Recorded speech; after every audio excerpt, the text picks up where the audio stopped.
It was good, dog. I've been procrastinating this video for so long today.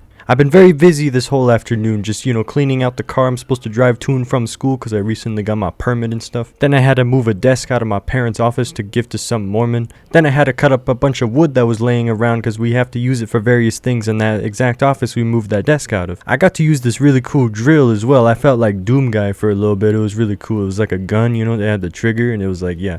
But I tell you what, after all that, I will never be ashamed of being a man. I love being a man. My big manly muscles are the very things that help me carry that desk into that Mormon's house and help me keep the drill steady as I'm cutting up all that wood. That is something that will never be taken away from me as long as I stay a man for the rest of my life.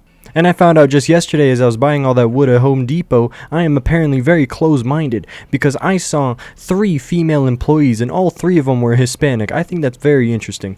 Am I any more close-minded than this person right here? This person that doesn't shave their armpits? Oh my goodness. This person with long nails? This person with woke ideologies all over Instagram? In my professional opinion, no, I don't think so. I think I am very open-minded compared to this person.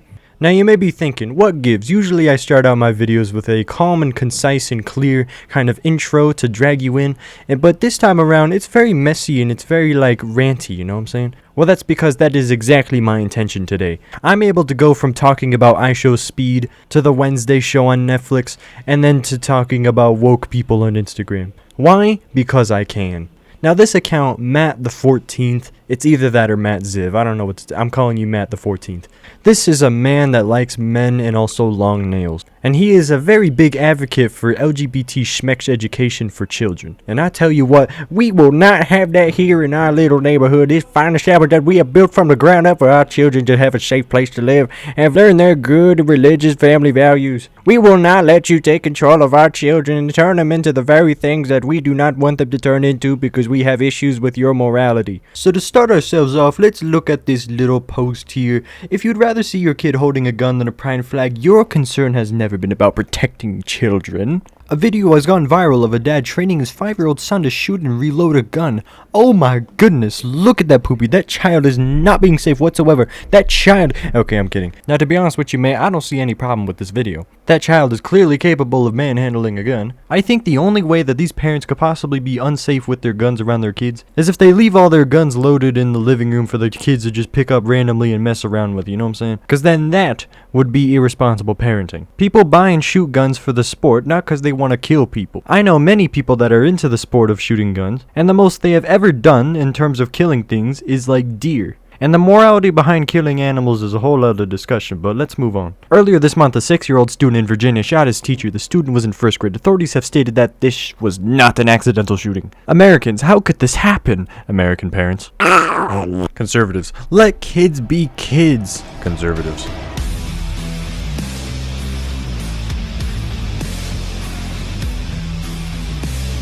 There is no such thing as an LGBTQ kid. Kids don't have schmexuality. They're kids. How do these people think it works? Do you think you wake up on your 18th birthday with a letter under your door informing that you were LGBTQIA+ Pro Max? We went hard on the last one, about to go crazy on this one too. Now here's my opinion on this. I'm not a scientist or anything, but I think I have a pretty solid understanding on how this stuff works. When you are a child, you are not pubescent. You do not have the same hormones that a teenager does. You can't possibly be schmexually attracted to anything. And then, ooh, crazy, something magical happens. You hit puberty, and then all of a sudden you want to frick everything. So one of 2 things can happen. Or one of 1,000 things can happen according to these people. You either like men, or you like women. Or you can like Dream or George Not Found hentai, yeah. There's no such thing as an LGBTQIA+ Pro Max kid is a very convenient thing to say if your goal is to avoid any potentially tricky conversation about identity with a child who needs your support. Claiming that a very real group does not exist is delusional at best. Okay, you want to talk about delusional? Okay, buddy, sit the frick down. Acknowledging that children have romantic feelings is not schmexualizing them. If there is no such thing as a child who likes the same gender, wouldn't there also be no such thing as a child who likes the opposite gender? No? Then you're just a homophobe. Queen. There is no such thing as a child that has a real schmexual attraction to the opposite gender. Now let me tell you like a 5-second long story. There's this chick I was friends with in kindergarten, and we rode the bus together, and so then one day we decided to make out. See, like I said, 5 seconds, that's literally all you need to know. So why did we, 2 5-year-olds in kindergarten, decide to have our first kiss on a school bus riding home? Because we saw our parents kiss each other all the time at home, and so we just thought it would be funny if we did it in person on the bus with people that we know from school. Did I get a big donger while being on top of her? No. Am I getting a big donger right now while thinking about it? No. Did either of us start blushing when any of this was happening? No, because we don't have romantic feelings. So am I saying that all elementary schoolers that try to get in relationships that early are stupid? Yes, pretty much. And I'm not against dating in elementary school. I think it is mega cringe and pointless, but at the same time, it's not pointless because you got to start dating at some point. Like, if you don't start dating when you're super young, you're going to be horrible at dating in middle school and high school. So pick your poison. Be bad at dating in your adult years, or start dating at a really young age to where you have all these cringe memories that you keep on thinking about while trying to sleep. Alright, so this next one, this dude's pretty much saying Tom Brady should be able to show affection to his son because it's a normal family thing. And if you don't know, Tom Brady is a famous football player, and he likes to kiss his 13-year-old son on the mouth. There are all kinds of pictures you can find on Google of him doing this, and people are very disgusted about it. And there's all kinds of discussions from parents saying, like, you know, you can kiss your kids on the mouth, you know, whatever. But when they're 13? What? Imagine you like sucking on your mama's babas, and then imagine you're 13 still sucking on your mama's babas. Like, who the frick would do that? I don't know exactly what to say about this whole situation. I'm very split on it. Like, honestly, dads can kiss their son on the lips, but when they're 13, it's just a little sussy. But at the same time, he's just being affectionate. Like, him and his son, they're very close, and so you want to break that bond? I don't know. Alright, so this next one, I think this is really funny. I'm like gonna barely be ranting at all in this segment. So pretty much in it, M&M's released their own Feminems pack where it's like a bunch of female M&M's and there's like no males whatsoever. When I first heard about this, I didn't think much of it because there's definitely so much more woke stuff out there that's worse than this. Like, I didn't even think it was woke at first until I, saw these posts.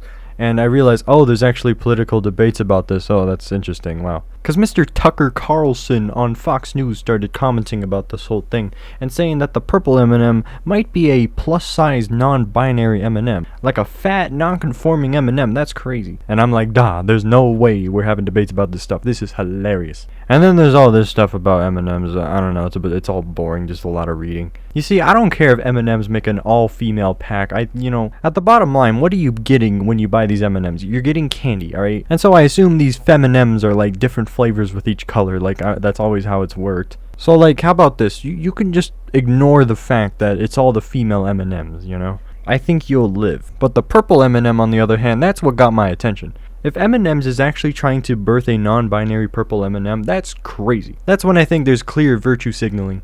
But like, if it's part of Feminems, it's clearly not non-binary. That defeats the purpose of non-binary. Now, the last bit we have here is all about Andrew Tate. And honestly, this Andrew Tate stuff that's been going on, this can all be dedicated to its own video. And I'm especially not going to talk about it right now because I am unfortunately out of time. This concludes today's video. Remember to follow the Twitch, watch the YouTube shorts, follow the bloody TikTok, follow the bloody Instagram, join the Discord server, and follow my bloody Twitter. We are on that grind for 2023 and you do not want to miss out probably. I appreciate all the support on the recent videos. Y'all are crushing it right now. Y'all are crazy. Follow all the social media. Bye bye.